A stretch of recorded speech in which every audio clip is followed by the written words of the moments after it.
Ça, c'est Youssou Ndour.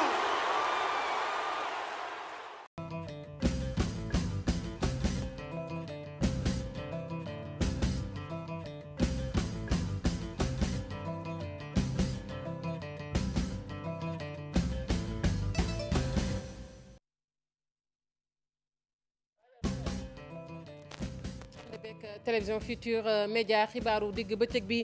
ponk ci gën a fës ñuy yëngu ci wàllu musique fii ci Sénégal ña ngay jànkonteel ay jafe-jafe ñàkk faale la ñu wax wàllu piraterie sonal na leen lool wax nañu ko démb ci seen janook taskatu xabaar yi naka noonu it ñi ngi sàkku ab gisee seen diggante ak njiitu réew mi ngir nag ñu mën koo yeggee seen i jafe-jafe ñeneen ñi ne ci jafe-jafe muy nag commerçant ya féetee fële ca marché central bu Sédhiou te lalee ca corniche ba mairie ba nag appal na leen nañu fa jógee na mu gën a gaawee la leen wax ndax foofee dañu fa war a amal ay liggéeyu canalisation commerçant yi nag ne ci kaw ñu wutal leen fu ñu ne moo tax sax waxtaan door na seen diggante ak maire ba Thierno Bocoum jóge ci parti réew mi nañu ko xamee réew mi kon amati ku fa jóge ñu ràññee lool ñi nga xamante ne nii dañ fay faral di jóge te ñu doon nag ñu mag ci parti bu réew mi dinañ ci jokkoo ci kanam tuuti ak Oumar Sarr moom it nekkoon na ca réew mi Thierno Bocoum ni mu ko waxee nag xeex bi ci wàllu politique da koy wéyal rek ci beneen anam waaye tamit ci feneen fudul parti bu réew mi tàggat yaram daan ci addu ak fédération sénégalaise bu surf di xeetu nag tàggat yaram boobee ñuy def ci géej gi fii nag ñu ngi fi waajal championnat du monde loolee weeru septembre lay doon 2018 fii ci Ndakaaru ñoom ñooñe nag ñu ngi sàkku ci nguur gi daal mu gunge leen kon ci xew-xew boobee ndax lu toll ci ñetti téeméer ak juróom-benn fukki ci athlète ñu ngi leen di xaar fii ci Ndakaaru ñu war a bàyyi ko fu ne ci àdduna bi lii daañ ci toftal xët yu njëkk yu yéene kaay nes tuut ñu faram fàcce xibaar yi.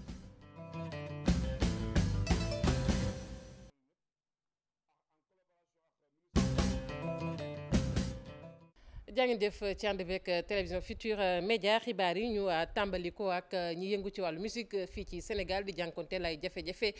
ñàkk faale la ñu wax léeg-léeg piraterie sonal leen lool loole yëpp nag wax nañu ko démb ci seen janook taskatu xibaar yi leneen lañu bëgg tamit muy gisee ak njiitu réew mi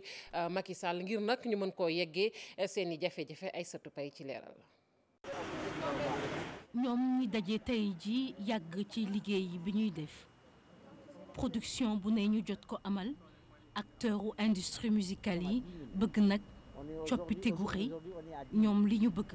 mooy statut boo xamante ne mën nañ leen taxawal fu ñu mënti nekk. que nous ne soyons pas en reste. Il va falloir compter. jamono ji bëgg ñu des ginnaaw benn yoon te it sax dañu bëgg ñu jàppee ñu comme ni ñu jàppee nit ñi ndax boo seetee fii kenn mënul développer ab réew te it boolewuñ ci wàllum caada ñooy door te it ca mujjantal ga it lépp ñun lay doon. dañu war a wax ba ñu dégguñu te it loolu faaw ñu am benn cadre juridique boo xamante ni dina mën a gunge bépp acteur waruñu ñëw jëfandikoo nii rek bàyyi ñu déedéet ci ay spectacle wala ñu ñëw di bëggal doomu aadama yi ñun tamit bëgg nañ ko ñu bëggal. pour faire un spectacle pour faire plaisir aux gens. statut naam ay ak yelleef la waaye itam cadre juridique bu taxaw ay règles ak i règlement yu dëppoo ci ay base yu claire. mun ma sànni génnee suñu cassette à l'époque bu nee tey la cassette Kiné Lam di génn wala ñun tey la cassette Youssou Ndour di génn wala Baaba Maal Ismaïla Lo Omar Pène wala artiste bu nekk daan nañ jaay 60 000 exemplaires ci benn jour léegi mënatuñ koo am ci àdduna soo génnee tey sa CD di nga ko fekk fii boo yéegee fii ci kaw pont bi di nga gis dañ koy tegale lépp piraterie. te bu njëkkoon dañoo am ay producteurs yi ñu daan produire amatul. mu nekk nag doléance yu bëri ndaxte am nañu ay jafe-jafe yoo xamante ne ñi ngi miné seen secteur waykat yi nag dajaloo bëgg waxtaan ak kii di chef de l'État. C'est vraiment de pouvoir nous donner la main. dañu bëgg di jàppante ci suñuy loxo ñun ñu demandoo ñun ñëpp ci njiitum réew mi jàkkaarloo ak moom Macky Sall ndax daf ñoo war a gis ci ab audience te loolu tamit faaw ñu wax ci suñuy problème bépp problème bi nga xamante ne it wàllum culture mi ngi koy jànkoonteel jamono ji lu ñu am ci ay ministre bëri na ba jéggi dayoo waaye ba léegi it amuñu ci benn saafara goo xamante ne dal na ab xel lu ñu bëgg mooy toog ak njiitum réew mi wax ko suñuy soxla mu régler ko benn yoon. Entendre les vrais problèmes que nous avons. balaa boobu nag ñi ngi yaakaar am audience waaye ñi ngi wëyal seen ay activités di garder tuuti espoir. Donc voilà, nous allons introduire sans tarder. ca diwaanu Ndar géej foofe nag pëccëxoo amoon na fa teg ci jaaxle muy nag ñi nga xamante ni géej ga daan nangu woon seen i kër te ñu leen dalaloon ca logement sociaux yooye di xaar yàlla jàpp ngaleel ñoom nag ngelaw lu metti tamit mu mujjee ñëw rek yóbbu tànt yi nga xamante ne ni fa lañ leen dalaloon seen lim nag toll na ci 2 téeméer ak fukk ci njaboot yu fekk baax ca Guet Ndar jàpp sànc ba fi mu ne nii nag ñi ngi tàllal loxo nguurug Sénégal ndax jafe-jafe yooyu nga xamante ni moom la ñuy dund. Ousseynou Diop, Habib Seck. ñu fekk leen ci anam yu doy waar ñii nga xamante ni géej gi dafa ñëwoon seen i kër yi jóge ci Guet Ndar wala sa sanc ba ñëw leen ci ngaleel ci suba teel tey jëlee ngelaw li mooy yóbbu tant yi nga xamante ni fa lañ leen yóbbu woon tax ñuy yëkkati kàddu di ñaawlu anam bi ñu nekkee ci bërëb yi le tey nu indi nu fi nga xam ne àll kese la dañoo amee ay mag amee ay xale yu tuuti amee ay jigéenu biir amee ay wasin wees nu teg nu fii nu dem ba taal furno yi boy bu du woon sunu dëkkaalee góor ñi fii dana ñaaw tore waaye alhamdulilah rabbil alamin ñu ngi sant yàlla ba mu nga xamante ne wallu yu gaaw na. Mansour Faye nii mu indee teg nu fii tegu nu fi fay lu baax ñoo ngi nii amuñu ndox amuñu courant bala ngaa dem du sonn bu guddee doo nelaw xale yi noo yuuxu xaj yi di yuuxu fii nii sàcc yi ñëw fii ñoo ngi nii nag mënuñu dem mënuñu dëkk. fii nag amul benn condition de vie boo xamante ne am na fii ñoom sinistré yi jóge ci langue de barbarie nii kilifa yi dañ leen war a gestu. fii daal li gën a wóor mooy danger la ñoom lu nu mën a si lu gaaw nu ñëw def ko mu gaaw moom moo gën mais fii amul sax ay wax ndax fii dara wóoru fi salte na bare na xaleel am na ay mag te mënul suñu bopp dara gannaaw yàlla ak yonent bi comme ñoom la fi yàlla teg nan nu ñëw nu dimbale nu jëlee nu fii moom moo gën. ngir jafe-jafe yooyee ñu bañ ci egg tax ñuy ñaan wàllu nguur gi. bâche yaa ngi nii naaw jarul amul kii bâche yaa ngi nii naaw am na mal na yu jotoon na tàkk fii taw yaa ngi nii ngelaw yeeg yëpp xam nga lii danger la lii ku nga gis xam lii dafa ñaaw lii en tant que sénégalais dafa ñaaw ñoom lu nu mën nan ka gaawantu nu ñëw nu dimbali nu moo gën ndax sonn nanu. l'école bi ay fan dong moo ci des waaye ñi nga xamante ni ñoo dëkk ci bërëb yi la ñoom sonn la ñu def ci fan yi nu jëm sax boobu moytul dana gën a metti ci ñoom ndax ñu ci bare jóge gunu ci école yi ba mën a am fu ñu dëkk. ñeneen ña nga cay jafe-jafe fi mu ne nii nag muy commerçant ya nekk ca marché central bu Sédhiou te lalee ca corniche ba mairie ba nag appal na leen nañu fa jógee la wax na mu gën a gaawee ndax foofu dañu fay amal liggéeyu canalisation ñoom commerçant yooyu nag nee nañ du ca dal ci kaw ñu wutal leen nag fu ñu ne fi mu ne nii nag maire ba sax tàmbali na waxtaan diggam ak commerçant yooyu ngir nag xool saafara dañ ci ànd ak Bakary Konté. commerçant yi nekk fii ci diwaan bi daal di occupé yoon boo xamante ne mu ngi ci corniche bi ñoom nag fu mu nekk nii dañuy mere loolu autorité municipale yi. ñun ñooy waa marché waa rue El Malick de Sédhiou yaakaar naa ne jàmm ak salaam moo ñu fi indee ñun ñëwuñ fii pour leneen waaye dama yaakaar ne waa mairie ak waa biir marché décision bu ñu jël yaakaar naa du décision bi nga xamante ne décision bu yenu maanaa la. defe naa ne yow ay gor toog di jaay di ut lu ñu am nga xëy un bon jour ne leen dañ leen di jëlee fii te bu ñu leen fi jëlee fii dootu leen fi nekkaat. ñoom nag ñii ñaan maire bi mu daal leen jàppale daal leen casé. ñun dañoo ñëw pour daan suñu doole marché bii moo yor Sédhiou qu'on se dise la vérité marché bii moo yor Sédhiou kon fii ñaata nit a fi nekk ñi nga xamante ne ay père de famille lañu ëpp na 100 et quelques personnes yi nga xam ay père de famille la te am na loo xamante ne tey xoolal bët du yenn waaye xam na lu bopp attan am na loo xamante ne ñun duñ ko nangu pour muy leer wax nay leer. yaa ngi may dégg gis nga Abdou Diop man xam naa ko bu baax Abdou Diop doon na nit ki nga xamante ne ñii décision bu ñu jël Abdou Diop yëgu ko tey yëgu ko ëllëg ndax Abdou Diop tey boo gisee ñu jox ko réew mi mu neex ñu c'est parce que dañoo xam jikkoom xam xolam Abdou Diop du yàq doomu aadama. premier adjoint au maire di Abdoulaye Coly buñ ko laajee moom lii la jot a tontu. dëgg bi mooy ne ne que dañu am caniveau boo xam ne que bu Eiffage war a jàppale commune bi pour def ko xam nga Eiffage dafa war a def yoon rond-point Jules Kounda wàcc ba angle sud de la banque CNCA mais dañu gis ne que su caniveau bi yemee foofu kon ndox yëpp bu jóge Sédhiou dina tuuru ci kaw commerçant yi kon loolu dañu dem ñu jël décision ne que dinañ jàppale Sédhiou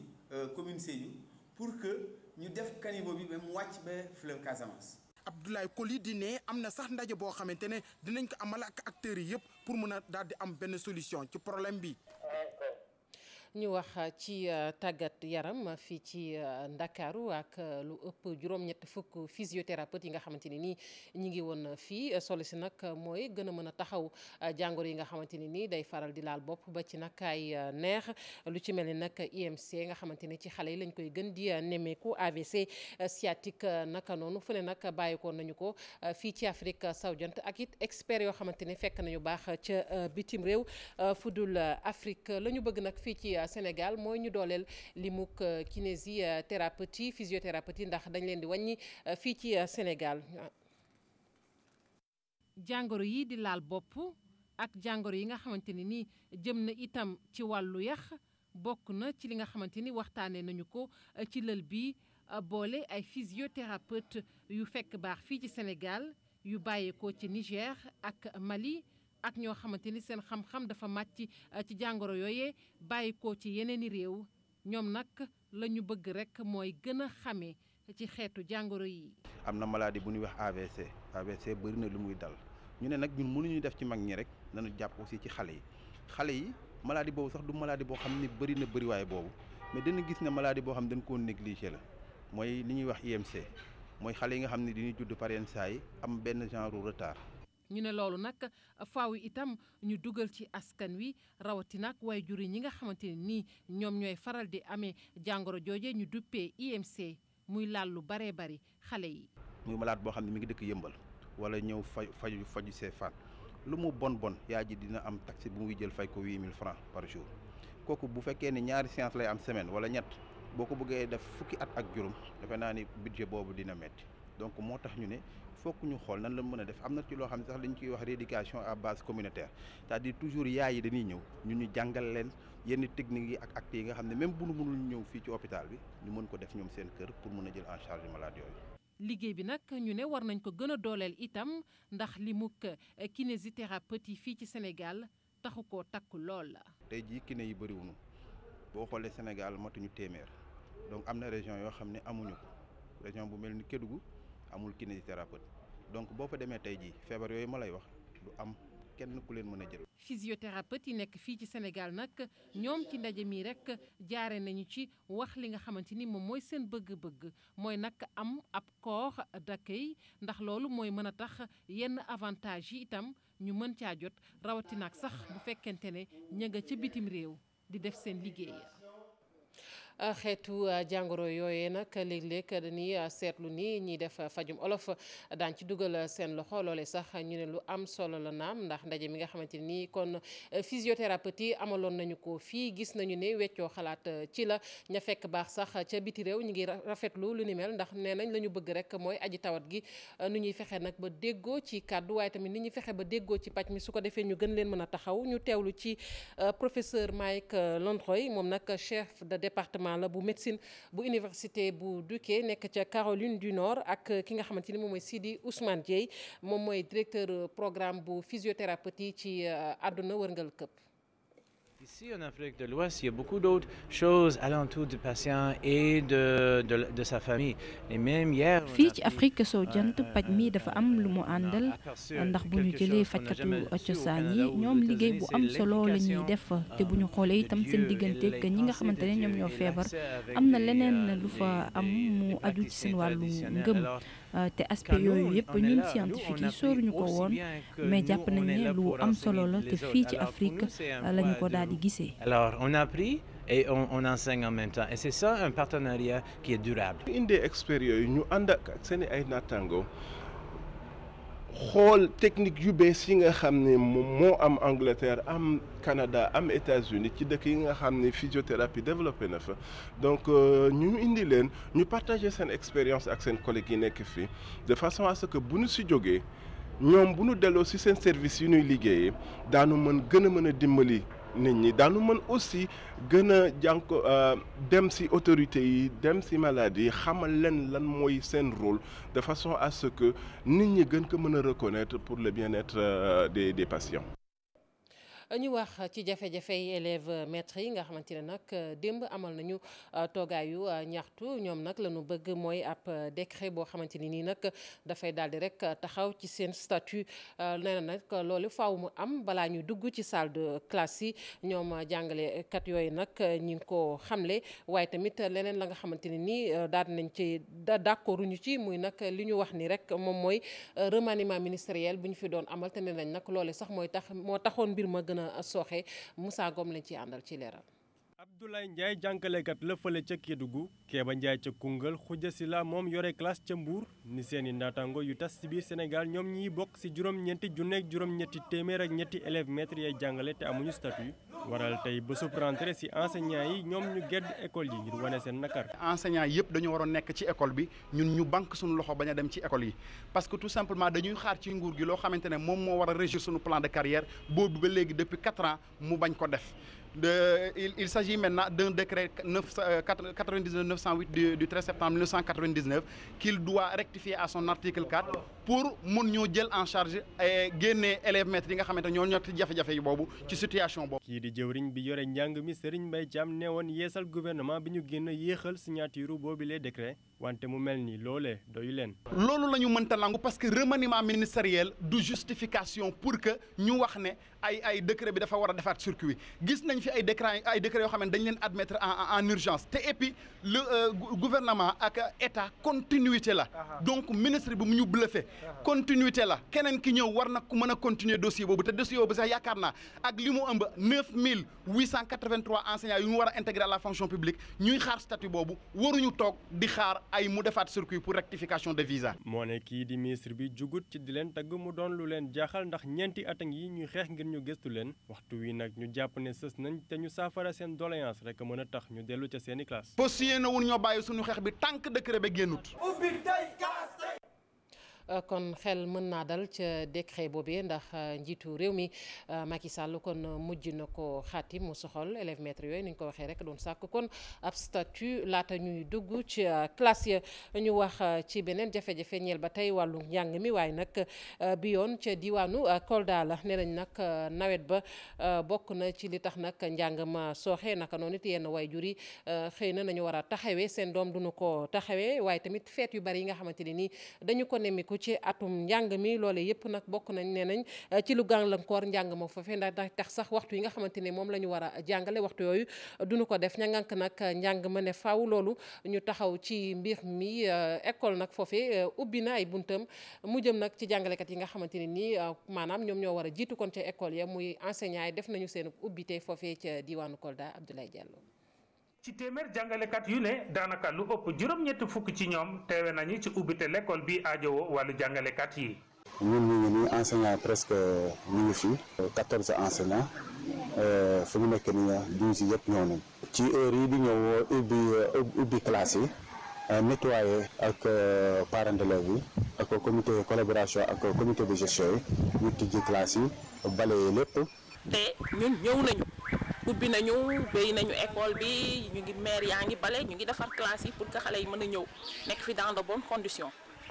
donc li ñuy ñaan mooy parents yi ñu ñëw bind seen xale yi pour que lundi incha allah ñu mën a démarrer même bu ñu amee ñaar wala ñetti xale rek incha allah dinañ démarrer. yooyu jàngalekat ñoo fas yéene def seen i kéemtulaay kattan ndax wàllu ubbi tey jàng tey bañ a doon ay wax kese. classe yëpp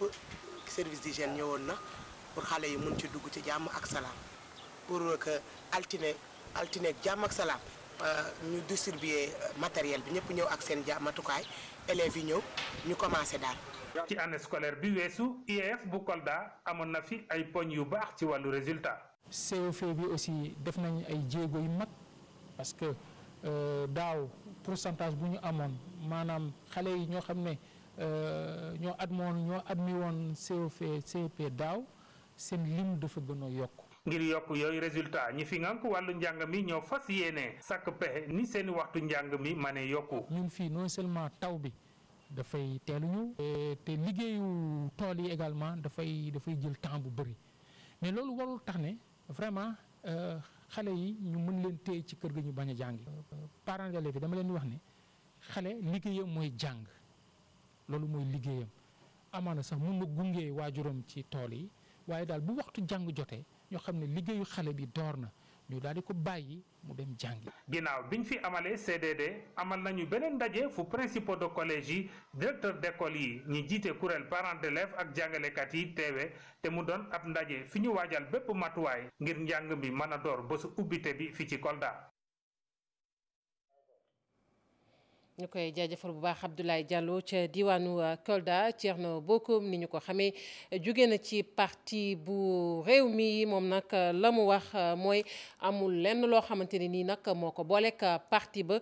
jóge na fa dutee nag xeex bi dana ko wéyal ci wàllu politique waaye nag ci beneen anam lay doon ak plateforme bi nga xamante ni namm na ko amal boole kook ña féete biti réew di sénégalais de la diaspora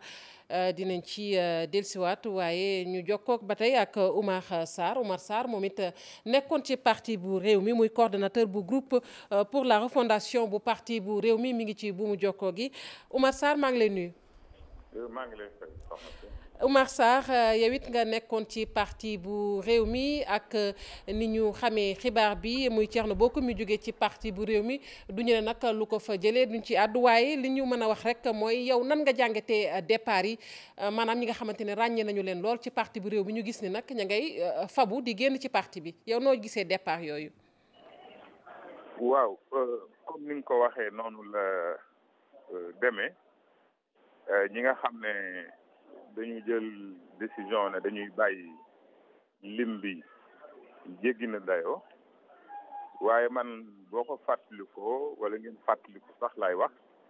ci atum 2015 mois de juin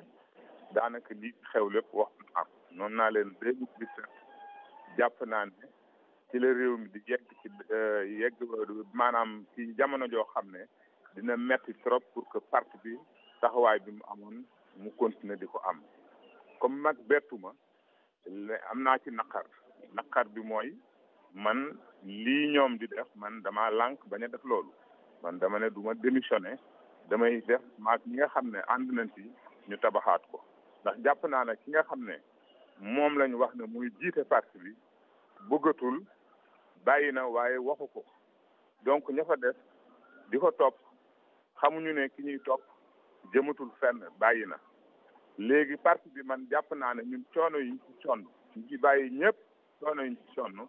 ñàkk fayda weesuwul di ko bàyyeeg ñoo xam ne wax dëgg yàlla du seen cër ñoom ñu ñëw donn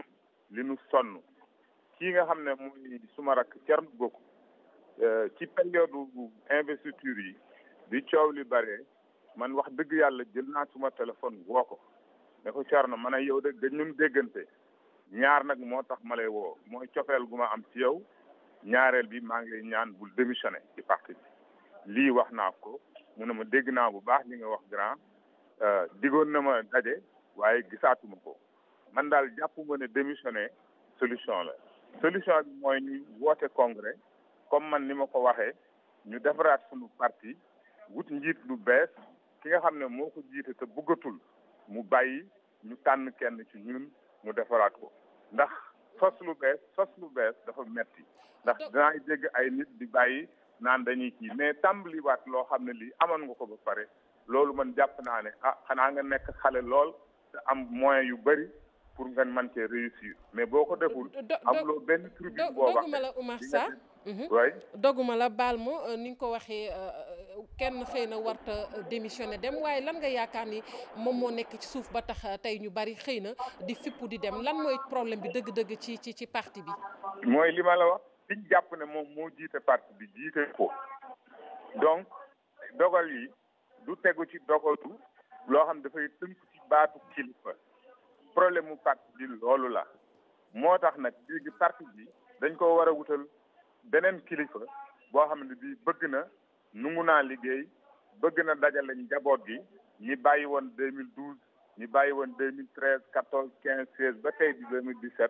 man day wax dëgg yàlla maa ngi wax ak ñëpp te am nañu intention balaa 2017 bi di jeex maanaam décembre ñu créé waat loo xam ne lii jëmm ja mën naa sut sax ndax am na sax ñu jóge nekk waa PDS ay anciens députés yu bëri yuy wax ak man pour que ñu créé loo xam ne nii man du ma ne réew mi de mais 90% yi ñu nekk ci réew mi man bu ma sañ duñu tasaaroo dañuy ànd donc problème mu réew mi mooy bopp bi moo dematut. mais yow est-ce que sa bëgg-bëgg ak yéene bi nga am ndax mën naa sotti ndax ñi ngi wax ni yow dàq nañu la ci parti bi nga taxaw ne yow da nga bëgg lu yees ñu defaraat parti bi est-ce que loolu dina mën a sotti. non dàq gi moom waxi xale rek la woon waxi caaxaan rek la woon man samay couleuru parti su may def su may réunion moom laay am maa ngi siège maa ngi wax ci turu ñi nga xam ne maag ñoo bokk gis-gis. am na sax ñoo xam ne ñi bàyyi woon nañu am ci mouvement dañoo bëgg ñëw greffé waat ci li ñuy def donc man dugg ci taal complot te dàq Matar te musuma gis ñu firndeel ko ci lenn ndax man ba ma ciy dugg ñoom tàgguwuma leen ñama doon dàq 95% yi ba ñuy fondé parti bi fekkuñu ko kon nag du ma ñàkk fayda ba ne moom dañuy def dama koy wéyal samay pexe nag wax dëgg yàlla ak li may def ci suuf bu lépp sottee dinañ gis ne man du ma nitu caaxaan te dootuma gune ndax yàgg naa ci terrain politique yàgg na boobaak léegi xam naa fi ma jëm yàkkamtiwu ma bariwu ma wax nga ko sànq nee nga Idrissa Seck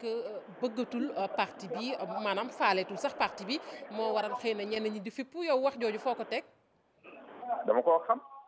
nga nit boo nekkee ak moom fukki ati yàlla ma yor kàddu parti bi du ma def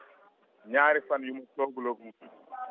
wax dëgg yàlla doy na pour ma xam ku bëgg ak ku bëggul bàyyi na wax naa leen 2015 na leen bàyyi na day am ñu muy gunge rek da leen di gunge rek dafa am ñu muy gunge rek waaye dematul fenn am xelam. bokkutul ci benn activité bu parti bi di amal wala. ma ne la dootoo ko dégg nee naa leen moom du sax présenté wu élection présidentielle loolu wax naa ko at ci ginnaaw parce que li élection présidentielle laaj. loola moom mënatu ko te xam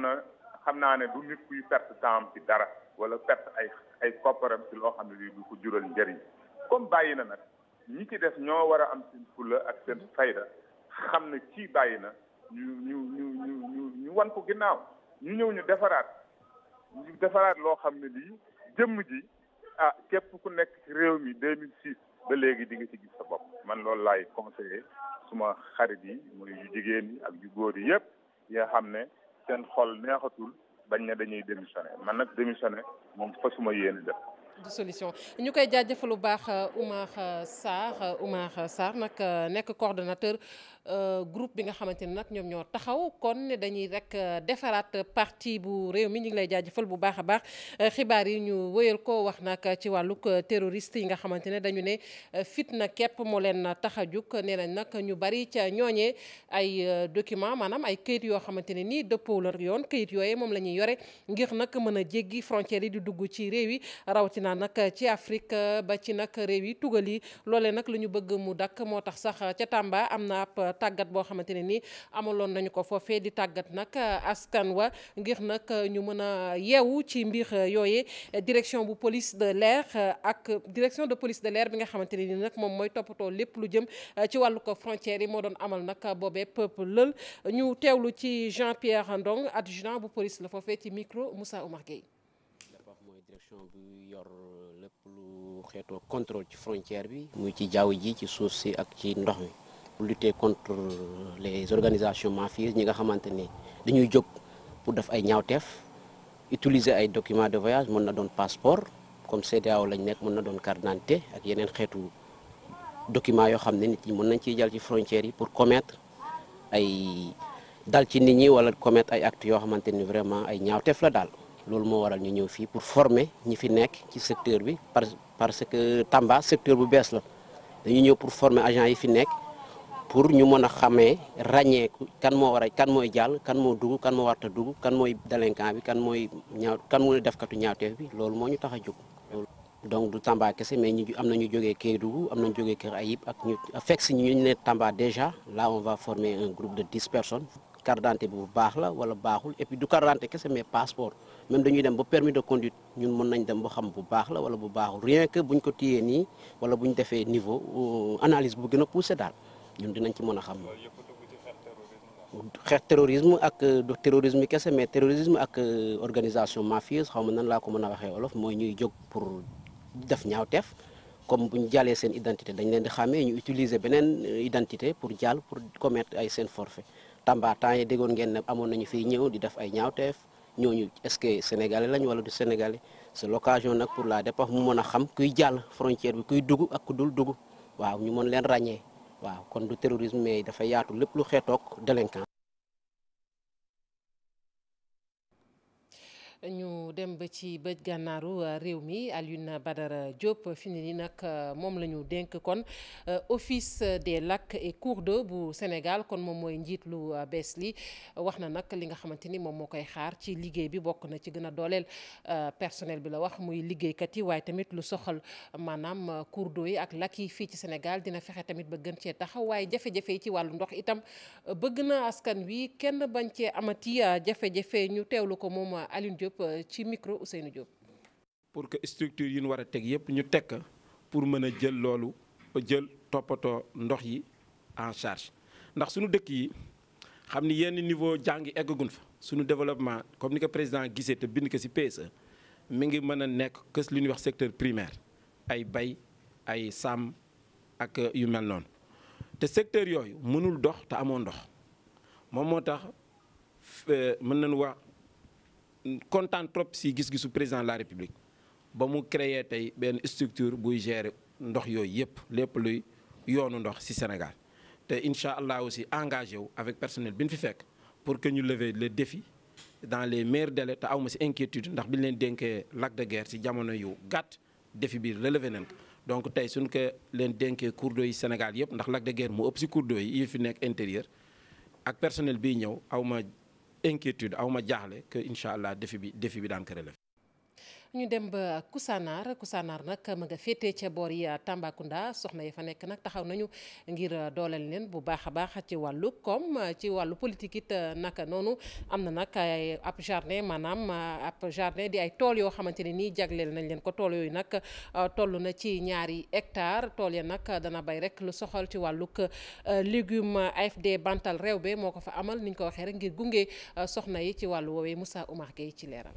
Koussanar nekk ci biir département bu Tambacounda amal nañ fa benn jardin école muy benn bërëb boo xam ne dañ fay amal mbayum ndër wi di fa amal lépp lu jëm ci wàllum yarum ginaar waaye itim ba tey ak lu jëm ci wàllum yarum jën loolu lépp nag ñi ko amal ñoom ñooy waa Action Aid rawatina waa AFD Bamtal Rewbe Hamadi Gange moom moo jiite projet boobu. Bamtal Rewbe mooy loo xam ne day yëkkati jigéen ci seen wàllu droit mais aussi ci seen wàllu koom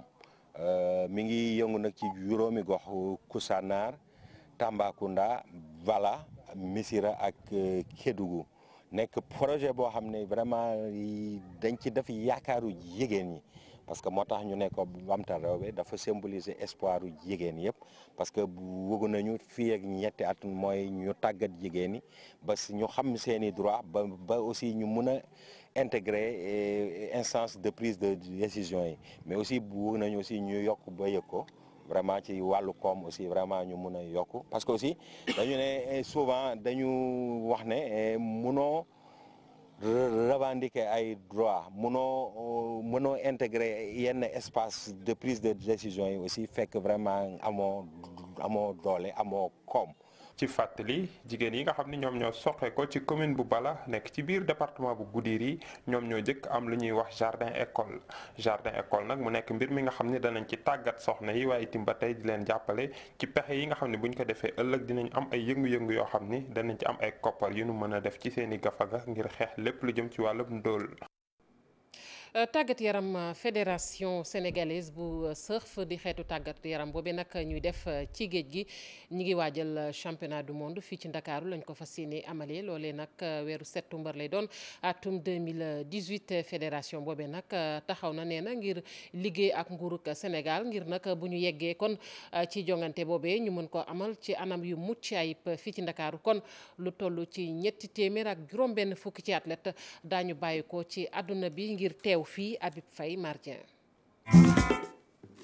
bëgg a ràññeeku ci wàllum surf ci àdduna wërngal këpp tax mu fas yéene dalal championnat du monde gi ñu fas yéene amal waaye fédération sénégalaise bu surf soxna lu toll ci 300 000 euros ngir amal jongante yooyu. organiser benn compétition Sénégal championnat du monde boo xam te ne meilleur surfeur mondial ñoo fi ñëw di ko def te bu ñuy ñëw l'ensemble yi nga xam ne ñoo topp ci mouvement bi yëpp nañ dépassé 360 personnes sans compter yi nga xam ne dañuy ñëw seetaan. lu toll ci ñett téeméer ak juróom-ñett fukki athlète la ñuy xaarandi fii ci biir Dakar ci weeru septembre atum 2018. WSL et la confédération et Sénégal dugg na fa ba toog fa tey aujourd'hui tey mën naa ne aujourd'hui ñun ci sport bi ñu yëngu duñ dem ñu ñuy dicté dañuy dem toogal fa Sénégal xeex pour intérêt Sénégal te yàlla jot nañu ndam boo xam ne tey aujourd'hui ba yor organiser benn compétition mondiale ci Sénégal. ñu fal ko manager général World Surfing League moom Omar Sey di vice président bu fédération sénégalaise bu surf fas yéene liggéey ak état wu Sénégal ngir ñu mën a réussir championnat boobee. te mission boobu nag pour ñu réussir ko foog ministre des sports jàpp si organiser ko sax parce que moom mooy suñu patron ñun ñëpp ak en collaboration ak ministre de l'environnement ak le ministre du tourisme. donc Afrique du Sud ak Maroc di ñaari dëkk yi gën a ràññeeku fii ci diwaanu Afrique ci wàllum surf tey jii Sénégal la mu bëgg moo di giranteeg mbagg ñaari dëkk yooyee waaye laata loolu daañu samp lii di confédération africaine bu surf ca diwaanu Maroc ci weeru septembre atum 2017 ngir réewu Afrique yi mën a ràññeeku lool ci wàllu woowee. Abi Faye ñu koy jaajëfal Vieux Diouf nee na ma ngay yattu la ab dénk ndax day bokk ca jongante yooyee ñu ànd yër xët yu njëkk yu yéenekaay ak borom jërë ngeen jëf.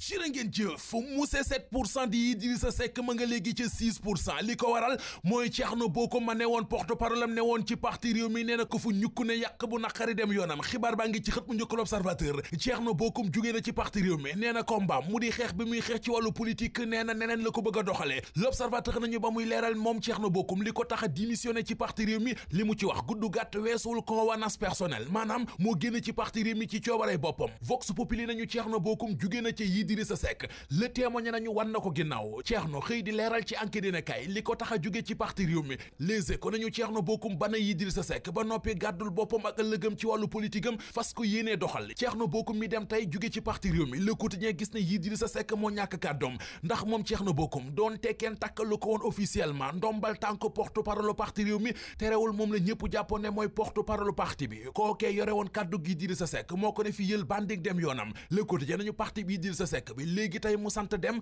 ndax yi dem yu bari ndaamal Kajoor mooy général bu amuti lieutenant Omar Gueye dem na Omar Sarr dem na Pape Diouf dem na Nafissatou Diop Cissé dem na Léna Sène dem na Abdourahmane Diouf it ba ko Omar Gueye dàqee ci SONES ba léegi kenn déggatu ko mu waxi parti réew mi Thierno Bocoum moo desoon ca parti ba te dem na yoonam démb l'Observateur xëy ñu fàttali ci page 7 la Idrissa Seck waxoon keroog ba ñu ne ko loo xam ci gaa ñu bari ñuy jóge ci sa parti bi di dem ci yeneeni parti Idrissa Seck dane woon yàlla sunu borom moo may tàggaleeg sama àndandoo yi amul njariñ nattante doole gi ci géopolitique bi enquête dina kay ca la nekk biir journal bi laaj bi mu njëkk a samp moo di ci wotey présidentielle yi 2019 yi ñu jëm ana kan rek moo fi taxaw ci opposition bi ku mën a gësam président Macky Sall xëy na laaj bi teel na waaye gis nañu ne parti yu mag yi koy jàppale mu di allié yi moom président ñu bari ci ñoom ñoo ngi ciy jafe-jafe Khalifa Sall ak Karim Wade yi ñu doon yaakaar ne tey bu ñu yeggoon ci élection ñoom ñaar danañu mën a taxaw dëkkanteeg Macky Sall ñoom ñaar ñëpp nu ñu ne tàllaa tàggoo ak yoon la ñuy fexe gis nañu it ci élection yi ñu génn ak ne ci résultat yi tëddee boole ceeki dogal yëpp li koy doxal mi ngi ci loxoy président Macky Sall moo waral journal enquête gis ne njiitu réew mi yëngal ko ci wàllu politique du yomb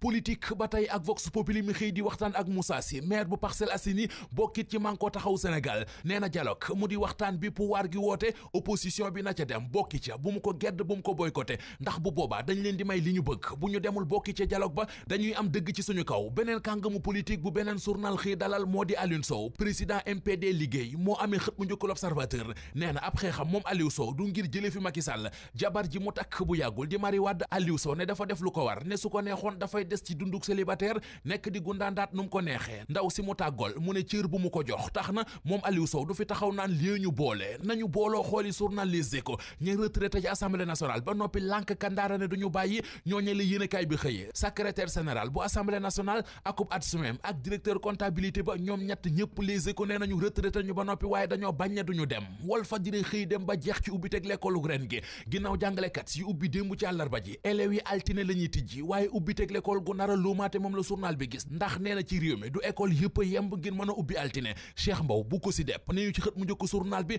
du ci ay mbaar maanaam ay abri provisoire ci la ñu mën a amee njàng mu baax yetu CNG bi dal na bu baax yër leen xët mu njëkk sunu lamb CNG bi teg na ay misir yu bari ngir gën a tegaat ci yoon lamb ji benn moo di nee nañu bépp combat boo xam ne officielul du ñu nangu face à face da ci am beneen bit mooy kuy tëgg ci stade Demba Diop caution yëpp 2 millions ngay joxe contrat sponsor yi léegi ca CNG ba la ñu koy signé sunu lamb nañu dogal yooyu CNG bi jël promoteur yi ànduñu ci ba moo waral ñuy daje ci seen biir tey jii ci alxames ji. ñu koy jaajëfal bu baax Mamadou Mohamed Ndiaye mbokk yi nit cant ak ngërëm ñeel na leen rédaction bi dana fi teewaat 19h30 lay doon ak 20h ci yeneen jotaay xibaar ñu leen di ñaanal kenn daluk jàmm te di ko sàkku ci yéen.